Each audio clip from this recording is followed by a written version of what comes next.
welcome to the session. I'm pleased to introduce Don Malloy. He is the chairman of Oath, the Initiative for Open Authentication, an industry alliance that has changed the authentication market from proprietary systems to an open source standard-based architecture, promoting strong authentication used by most companies for their multi-factor solutions. He's also the founder of the Symposium of Securing the IoT conference, which is a series of conferences focused on IoT security.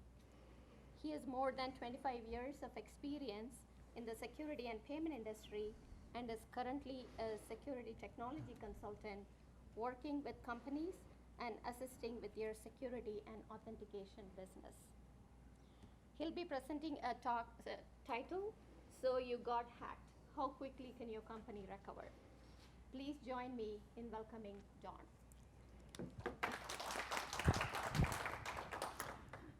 Good afternoon. Am I on? Perfect. Okay. I think some people will come filtering in as they find this room, as I had to. But we'll start. I'd love to start with a little joke, just to wake us up after lunch. There was a computer programmer walking across the street, and a frog came up to him and said, "Kiss me and I'll become a wonderful princess." He picked up the frog, he smiled, he put it in his pocket. And then the frog said again, said, "Kiss me, I'll become a beautiful princess and I'll be your girlfriend for a week." He smiled, put it back in his pocket. And then again she said, "Kiss me and I will be a beautiful princess and I'll give you anything you want for a year. I'll be your girlfriend." He smiled, looked at it, put it back in his pocket. Finally, the frog said, "Hey, what's going on? I told you I'll become a beautiful princess. I'll take care of all your needs for a year. What more do you want?" And he looked at her and he said, "I'm a computer programmer. I don't really have time for a girlfriend, but I think a talking frog is pretty cute." So anyway, let's talk about one of the things we're going to hear a little bit about today is one of the things I tell companies, it's not a question of if you're going to get hacked, it's when you get hacked. How quickly can you recover from that? And we're going to talk a little bit about the history of what's going on, some of the trends, IoT world as well, the market, the breaches that some of them have been happening. Those of us that understand cybersecurity, the framework, the cyber kill chain, we'll talk a little bit about that. Some of the top 10 vulnerabilities, and then an introduction to a system that will protect and authenticate both the credential, the user, and the server. And then how you detect and respond with the importance for that. So a couple takeaways.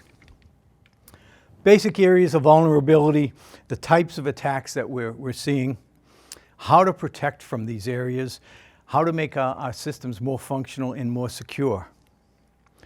You know, we have, and I think I have a number later on, somewhere like 20 billion plus devices connected to the internet right now.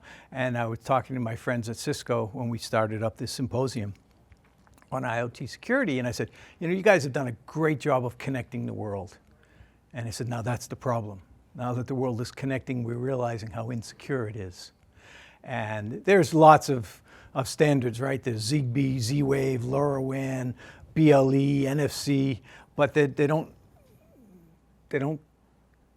not compatible. They don't interoperate. So that's why we have a mess that we're in today. So how did we get here? So what devices are the most vulnerable?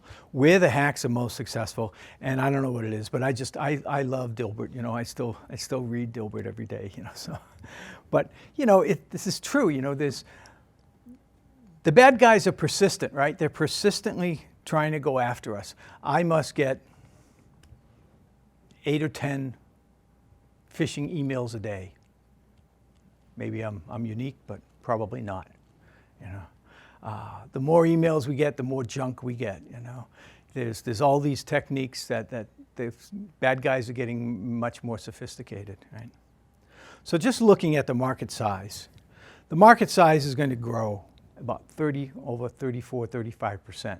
That's the IoT security side. And when I say IoT, we can make a definition. I've heard many, many different types of definitions of what you consider an IoT device. To me, it's anything that's connected to an internet. You know, whether it's your Ring doorbell, your Nest thermostat, your pool controller, your computer, your phone, and your light bulbs, you know. And if you think about the difficulty with that, the difficulty is, you know, we have a $1,000 phone and we can put security on that. But try putting the same level of security on a $10 light bulb. And that's the challenge, right? That's what we're being faced with. But you're looking at, we're going to grow. I mean, if you're somebody's young and they want to get a business that they should go into, I tell them they should major in, you know, IoT security, major in some sort of IT security, because it's not going away, right? This is the interesting thing, 64% of cyber attacks can be stopped or detected. And 34%, 1/3 of all the companies that were breached in the last 12 months. And 74% don't even know how they were breached. And then you look at the last line, 2/3 of companies will pay. They're willing to pay money just to get rid of the public shaming. We're going to talk a little bit about that a little bit later. So where are we growing? You know, if you look at the Internet of Things, you look at the explosion, we're somewhere in that hockey stick curve, right? Where it's going to rapidly escalate. When we move to 5G, by next year, instead of having 10 or 15 or 20 devices in our home connected, we will have probably 50 or 100 devices. We're going to have a rapid explosion when we have 5G, because there is going to be a transmitter on every street corner. And it's scary because of the potential. So you look at the numbers, you know, the 4 billion people are connected today, right? $4 trillion, 25 million plus apps, $25 billion, I mean devices, right? 50 trillion things of data. So the breaches, here's an interesting number. 214 days it takes a company on average to detect a security breach. That's 9 months. 9 months a hacker is running around company's network doing whatever they want before they're even known that they're there. And it takes over 2 months just to respond and contain it. And so the prevention-based approaches are not adequate anymore. Detection and response is the future. So if I talk to someone and I say, it's not if you're going to be breached, it's when. If I can shorten your time, so if you are looking for a job as a data security engineer and you tell a company, I can cut down the amount of time for you to respond to a breach from 200 days to find it down to 90 days, you'll save them a lot of money. And that's what it's all about. It's about savings, and it's saving money and saving face.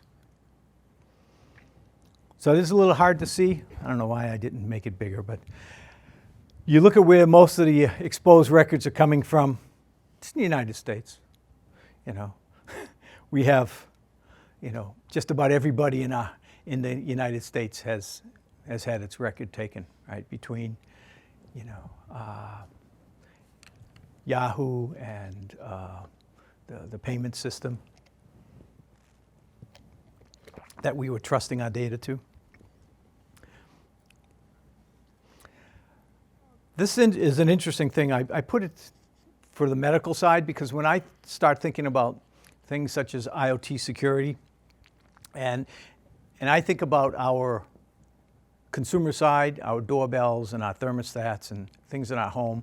If somebody hacks into that, that's a problem for us, but it's not really a worldwide problem. But if somebody hacks into a hospital, if you've been to a hospital lately, all the devices are internet connected. All the devices are Wi-Fi, whether it's the defibrillators, whether it's the pacemakers, whether it's all the monitors, everything in the hospital is connected via Wi-Fi. And the hospitals are under lots of regulations, but they don't always comply.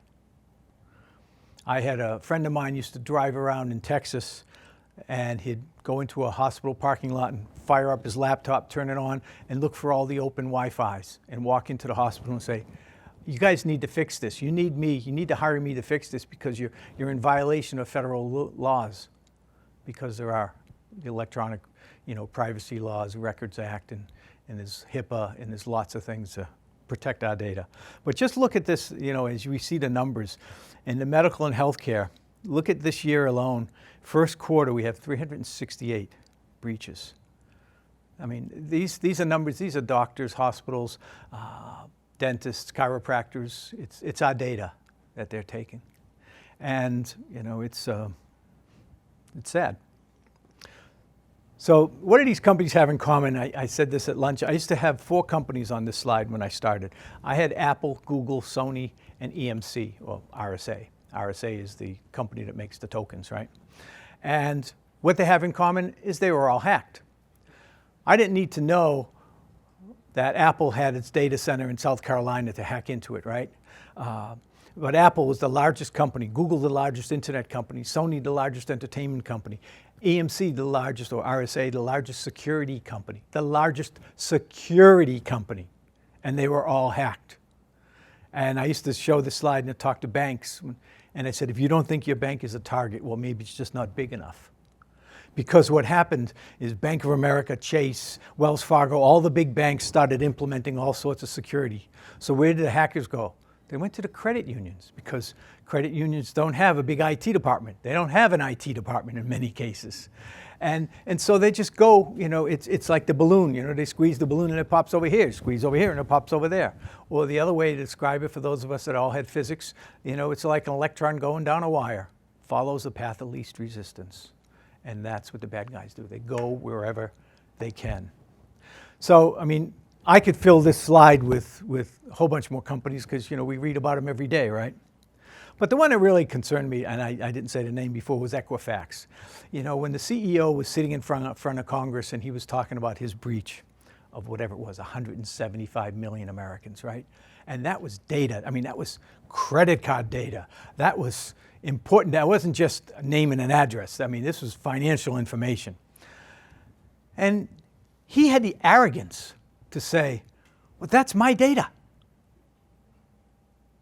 I'm sorry, but my Social Security number, my credit card information is not his data. It's my data. And, he's borrowing it. But he was under the assumption that he had it, that it was his. And he didn't do a very good job of protecting it, even if it was his. So let's talk a little bit about the NIST Cybersecurity Framework. Everybody knows who NIST is. If we have non-US people here, it's the National Institutes of Science and Technology. They write all the standards in the United States for the government. So basically we have identify, protect, detect, respond, and recover. The number one thing is we need to identify it first. The faster, the better. And then we have to protect it with all sorts of controls, right? And detecting the anomalies, the events. There's lots and lots of companies. I was just at Black Hat in Las Vegas. For those of us that know Black Hat, anybody go to Black Hat last week? Last week, week and a half ago? No, nobody went to it. Okay, Black Hat's a great show. It's been around for 20 years now. The guy, Jeff Moss, who started Black Hat, is this little guy with horn-rimmed glasses, and he's probably in his 50s now, but he still looks like he's 20 years old. He started hacking pay telephones when he was like 12 years old. And he became a hacker, and he started a conference on doing it. And that's where we all heard about the Jeep hack, the car that was hacked a couple of years ago. That was announced at the Black Hat conference. So it's a hackers conference. When Black Hat ends, the real hackers conference called DEF CON begins. Okay? That's Black Hat is more of a trade show now, and people talk about stuff. DEF CON is where the real hackers are. Most of them are white hat hackers, but there are probably some gray ones or some bad ones in there as well. So this is one of the things when we look at websites, right? If you can read this, I don't know if you can read it, but I'll say it. Of course, this website's safe. As an extra measure of security, they make you sign in with your Social Security number, your mother's name, your bank account, your home address, your phone number, and your date of birth. So when you get these phishing sites and they say, oh yes, your Apple account is overdue, or I get this thing from one of my websites. My website needs to be renewed because it's expired, and it's never ending. So where are the attack vectors, right? We see malware, ransomware. In the last 2 years, that has been the #1 attack vector. And password phishing will not go away. I heard people say that it's like 70% of all the attacks are phishing attacks. And then we have the adware, just the bloatware, the junk that we get on our computer screens all the time. And then hijacking, taking over our account and making believe we are who we are and going off and doing things with it. And outdated software. One of the big problems with corporations is they don't update. There's still some people running Windows XP and these old versions, and the patches are out there. You just have to update the software, but they don't want to spend the 10 minutes. Just a little bit about the ransomware, if I can. Last year, I think it was last March, Atlanta, the city of Atlanta, was hit with a ransom attack. And they were they were told to pay $52,000 in Bitcoin to get their data back. And it shut down all the city services, the whole city of Atlanta. All the services were protected or encrypted, and they couldn't touch them. Instead of paying the $52,000 in Bitcoin, they hired a consultant and another consultant, spent $1 million, spent $2 million. By October, they had spent $17 million, and they still had not recovered all their data. And then there were conferences that were canceled and things because they couldn't go there. It was a mess. And when you think about it, I don't say pay the ransomware, but for $52,000, it cost the city $17 million. And I would think that today cities would learn from it, but you just heard what happened to Baltimore. It happened to a couple cities in Florida. They don't learn from it. Back up the data. It's real simple. All I have to do is get a backup plan. There are lots of companies that sell all these systems, and if you're a big company, you should be doing it multiple times a day. If you're a small company, you should be doing it a day or two. You have a question? I'll take them at the end, but I'll take that one. This is really, how often, I don't know how often I've heard, we don't have time to back up the data. Because it's going to slow us, right? Yep. How do you encourage your customers, or what's been your experience to work around that, given this type of problem? I have to show them it's like buying insurance, the cost of not doing it. When I could tell the story of Atlanta in more detail, and when you hear what has happened, to the city, how it crippled the city for months. Atlanta's not a small city, right? It's probably one of the top 10 cities in America. I think it's probably number 6 or 7 or something like that. I don't know. It's a big, good-sized city. That's a problem, and it's not a big cost. It's like the transmission guy, the AMCO guy. Pay me now or you pay me later, right? If you don't pay that insurance now, you're going to get caught, and it's at least a 10-time differential, at least. So here's the phishing. Yeah, so this is number one that I heard, that phishing is like 77%. So it's phishing, and then malware is 11%, and then ransomware, and then hijacking. So every 14 seconds, a business falls victim to a ransomware attack. Every 14 seconds. Scary. So let's talk a little bit about what's known as the cyber kill chain. A cyber kill chain was started by Lockheed Martin, and there's like 7 steps to it, but it's reconnaissance, weaponization, delivery, exploitation, installation, command control, and then the actions. Okay. The attackers will probe for a weakness. Let me move over here. See, so here's the beginning of it. The attackers will probe for the weakness, and then they weaponize it, right? They build a payload using an exploit and a backdoor. And then they will send this weaponized bundle to the victim, and that's the delivery in step 3. And then once they get that link in there, and then they execute the code on the victim system. That's the exploitation. And then they install whatever it is they're going to install on the person's PC or their server, right? And then once they have that, then they have the command and control, where they can remotely control the system, and they can do whatever they want. And that's when they can, and if you get 200 and something days, and somebody is doing that to someone's system, it's pretty sad. And then the attacker carries out exactly what they're trying to do, right? All of a sudden, you know, those of us that remember the Target hack from a number of years ago, I used to work in semiconductors, and I was with Philips Semiconductors and I had a chip. We had a program with Target. It was a chip card that, you know, today we all have in our wallet. We have that chip on our, Target had this in the year 2000. They were leaders. They were pioneers in the industry. By 2004, the COO told the CEO that it was slowing down their transactions because the terminals, the servers, the software in the terminals weren't upgraded fast enough to take into account the chip, and it was slowing down the transactions. The clerks didn't know what to do with it, and blah, blah, blah, blah. So they killed the program. That was the same CEO that got fired when they had their breach. And when they had their breach, that hacker was in their system for over 9 months. 9 months they were sitting in there, gathering data, pulling all of our data. And that's sad. So the cyber kill chain is something, as I said, it was started by Lockheed Martin. And it really is, it gets into more in-depth of how you deal with each of these steps. And let's talk just a little bit about the top 10 vulnerabilities.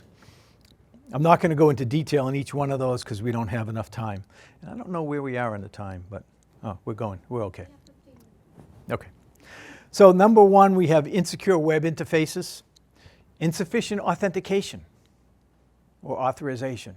Who are we allowing onto our networks? Not wanting to come down on consultants, but I have friends of mine that work at Cisco, and a lady friend of mine was working for a consultant, and they said, as soon as she started working, she said, "Where are you going?" "I'm going to Cisco." And I asked her, I said, "Well, how big is your team there at Cisco of consultants?" She said, "Oh, I don't know. I think there are probably about 4,000 or 5,000 of us, outside consultants." This is what companies are doing, not just the government. The government's doing it as well in a big way because it's easier. You don't have to pay benefits. You don't have to do anything else. You can bring them in and you can let them go.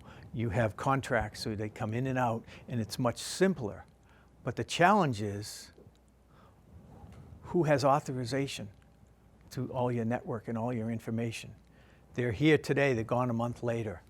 You know, we have privileged access control and we have all sorts of techniques, but not everybody's using them. And so we don't use the transport encryption, right?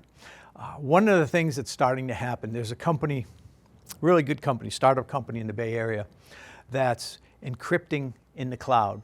So if you look at our data, we have our data at rest when it's sitting here. Here's our data at rest. And we have our data in transit when we're communicating with our phone to our bank or whatnot.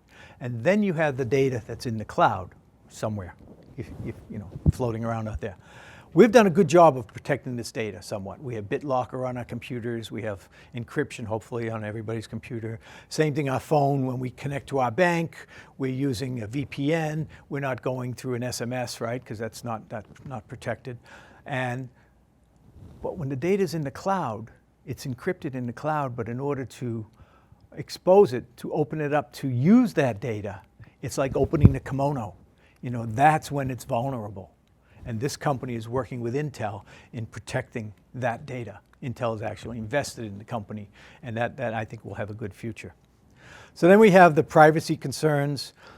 As I talked, the insecure cloud interface, the mobile interface. When we talk to our banks and stuff, make sure that you're going through a secure connection to your bank. Most banks are using that, but don't send stuff over an SMS because an SMS is not secure.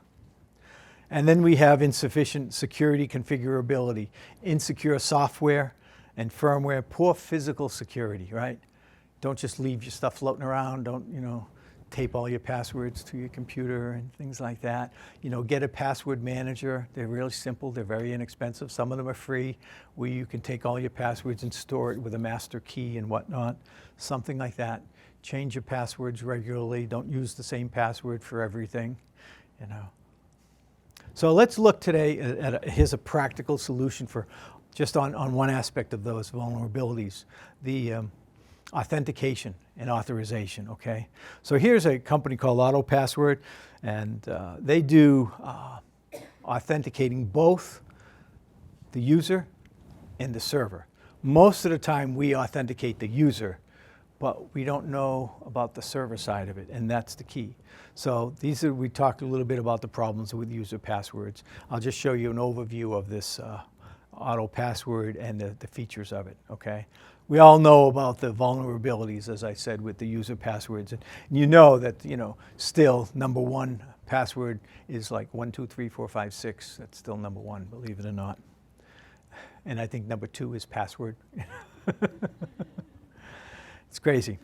So what this company does, this has a unique service that automatically generates the password and sends it to your phone or sends it to your computer. So you will see on your phone, you will see, is this the password? Is this what I see on the screen? And you say, yes, it is. And so that you know, not only do they know they're talking to you, you know you're talking to the right server. So it's, you know, a lot of times you'll say, you know, like I told you, I get a phishing thing from a bank. Oh, you need to update your data. Well, no, I don't. Especially when somebody like PayPal says, dear PayPal user, you need to do, no. PayPal will never address you as dear PayPal user. PayPal will address you as dear Don Malloy because I have an account with them. They know my name. If your bank doesn't know your name, that's not your bank. It's real simple. But it's easy, you know, just go highlight the URL, see where it came from, you know, especially when they come from .ru, .tw, you know, places like that. It's kind of skeptical, yeah? How does MFA fit in this next? Is it also good? Do you trust that as a security? Yes, absolutely. So when we talk about MFA, it's, you can use, I mean, today all our phones have at least 2 factors, right? You have something to get on, use your fingerprint, use your face. And the face is really good, except we all hear now about the deep fake. Now that's going to be the next hacking, where people are going to be copying facial recognition. And the scary part about the face, just like the fingerprint, it's what's called PII, personally identifiable information. I only have 10 fingers. If those 10 fingerprints are taken, I can't get new ones. That's a problem with PII. It's the same thing with a face. I only have one face. I can grow a beard. No, I can't really, but I mean, I can change some features, might fake out some things, but I can't get a new face. So having all of our efforts put into one of those types of PIIs is scary, whereas something that's behavioral, how we swipe and how we type and how we do things, that's better because that can be varied as to how strong they need the authentication, and it can also be changed. So the AutoPassword, you know, it works, like I said, as a mobile app connecting to a terminal, and it provides a secure service connection to the server, and you get in the cloud, you get the password coming to your PC, and then it will come to your phone, and there's a timer that will show you, you know, you have like 30 seconds with which to enter that, yes, this is the right thing, or no, it's not. If anybody that uses Yahoo, if anybody still uses Yahoo these days, this is what Yahoo's finally doing after 2 major breaches. They're doing something exactly like this. You will say, oh, are you trying to sign on your computer right now? They'll send you this, yes, I am, thank you. You know, that's what this is. That's the protection. So you know that this is secure, and this is telling you that. So it's just a matter of how you register it, and then you go through the authentication phase. As I said, you will receive the password coming to you automatically. This is a case where you don't have to remember a password. That's the nice thing about it. And then you can deactivate it easily anytime on the screen. If you lose it, you know, if you lose your device, you can change it. The technology verifies both the user and the service. Not every device does that, not every service. And that's if you're going to employ a service, that's a question I would ask them. Does it do both sides? That's what you want to do. You want to authenticate both ends, okay? So you can replace various passwords with this one auto password, whatever you're trying to get into, any portal, any Windows, any IoT type of connections.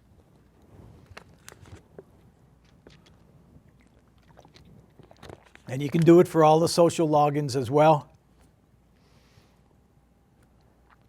And then when you lose your phone, you can get a temporary login in order to still access your data while you're trying to replace your phone. You're not locked out and you're not dead, you know, but you can fix it. So it's a password service as best-in-class security technologies, and just something that anyone here that's working for a government or a hospital or school or whatnot right now, this is a Korean company, South Korean, not North Korean, that is willing to offer a free service, 1-year license for government facilities. If anybody's interested, let me know. So the future. So when I talk about IoT, it's here to stay. You know, as Gartner says, the Internet of Things is going to be like 26 billion units, and I think it's going to be more than that. Security has to be an integral part of the product development, right, in the life cycle. A couple years ago, I used to talk to companies in the Secure Technology Alliance, and we were having a panel discussion. We were talking about security on IoT devices and stuff, and they said, you know, the comment was, it's the small companies in their rush to monetize their product that they don't put security on their devices. The marketing guy says, okay, it's good enough, get it out the door, let's sell it because we need to make money to pay back our investors.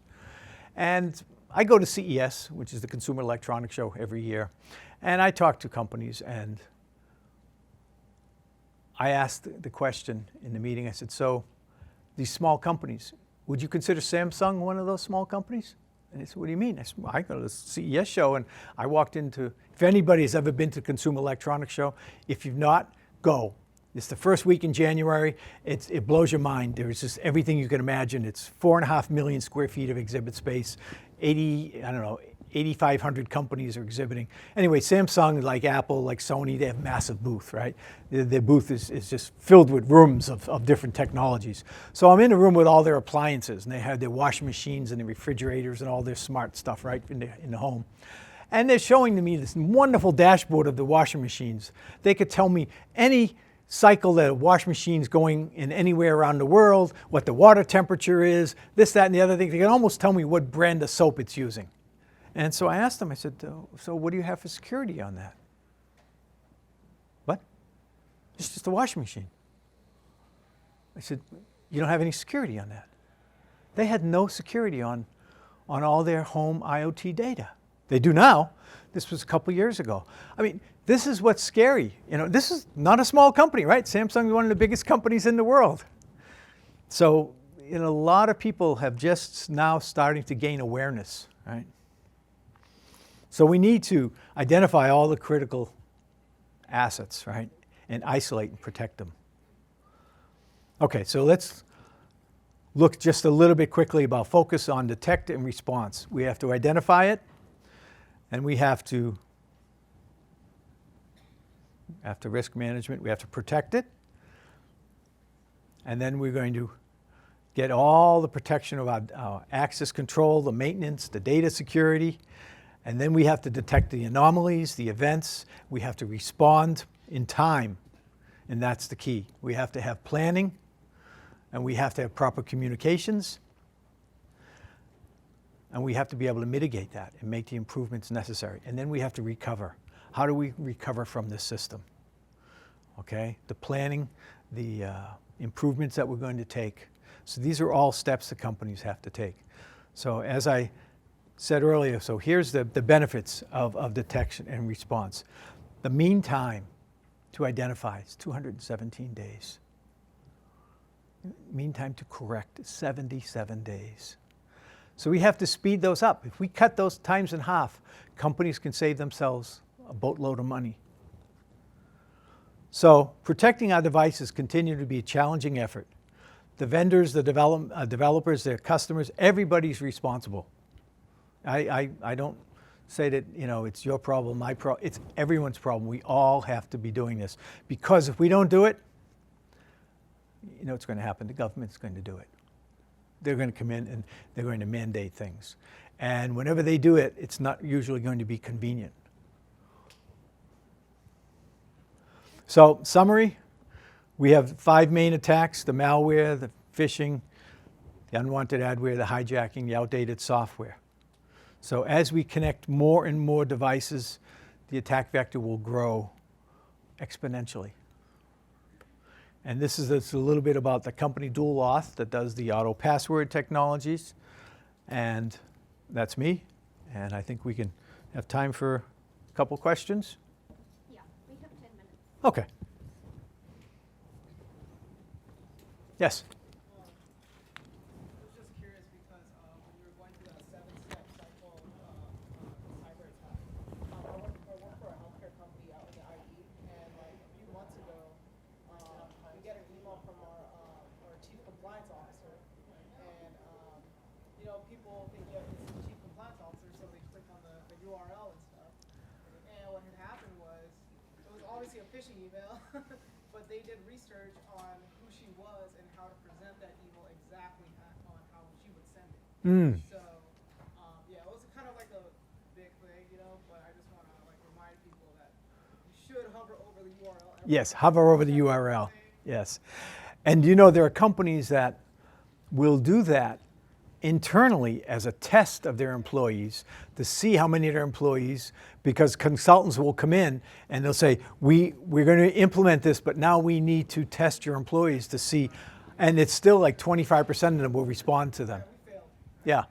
Yeah. It's, people are in a hurry, you know, and it's so easy for them to do that. Yeah, I know. It's sad, but I think the other thing, one of the keys, you have disgruntled employees and then you have employees making mistakes. And a lot of companies now have these nice Pam Systems, privileged access management. Bomgar is one of them, and they will not allow somebody in customer service to have access to all the financials, you know, and it's things like that. And if somebody does access it, it gets flagged right away, so you know that, because I think 40% of some of the things, if it's not an external thing, it's a disgruntled employee that's trying to take some bad information with them. Yeah. Anybody else? Yes?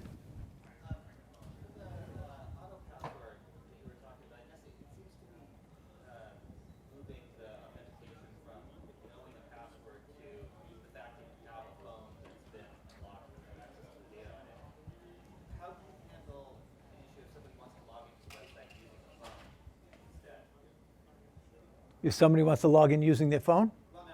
If somebody wants, let's say I want to go to Yahoo using my phone, on the browser there. Well, if I have the phone, then I'm automatically in there. So you need like some other device then to authenticate the phone, or how is that handled? No. I mean, it would happen through Yahoo. Yahoo would, you know, they would do an authentication on their side, and your phone will do the authentication as well, that it's actually talking to Yahoo. So yeah, you don't need an extra device. No. Yes?